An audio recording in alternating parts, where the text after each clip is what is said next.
So we believe that an organization's culture is not this abstract idea. It's something that we can measure, and it's something that we can affect and change over time. And so we work to adapt a number of scales, surveys from other industries, places like aviation and healthcare, to be able to create what's called a safety culture survey for a child welfare or human services context. So we worked with colleagues at Vanderbilt, we adapted some scales. We've tested it, revalidated it, and since published a paper putting into the literature a safety culture survey that's appropriate for use in a child welfare context. So we've now used this safety culture survey with a really large number of child welfare jurisdictions across the country and a large number of child welfare professionals. And some of the early data from these surveys is starting to tell us some really important ideas.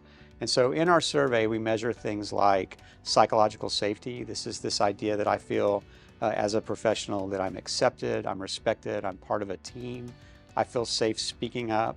Importantly, I can challenge my colleagues and be candid with them in a safe way. And on my team, we treat mistakes as opportunities to learn, not opportunities to punish. We also measure a teamwork approach called mindful organizing. This is an approach that teams use to work together, to innovate, to anticipate unexpected events, and in the face of those events, come back to normal operations. This is something that's been identified in places like wildland firefighting and in aviation, some of these other settings where teams are able to do this. We've adapted this scale, use it in child welfare, and again, it's sort of a scale of how teams work together in a safety critical context. In addition to psychological safety and mindful organizing, we measure safety climate, which is sort of your relationship with your supervisor and how that sets a safe context for the work you do.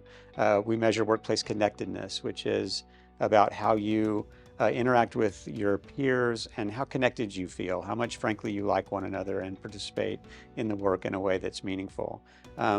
We measure emotional exhaustion. We measure measures of turnover and intent to remain in the work. So all these sort of important factors that sort of describe, again, the behaviors, values, and beliefs of the professionals working in these child welfare settings that we're working with. And so we know that when we see teams that are more psychologically safe, they also are more connected to their colleagues, so higher levels of workplace connectedness, lower levels of emotional exhaustion.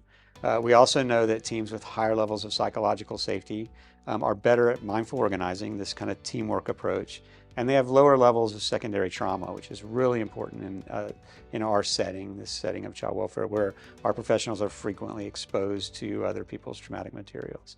And then when we see teams that are really good at this thing called mindful organizing, they similarly have higher levels of workplace connectedness, lower levels of emotional exhaustion. And this measuring emotional exhaustion is really important when we're looking at how these scales relate to one another, as we know it's the strongest predictor of turnover among all the things that we measure.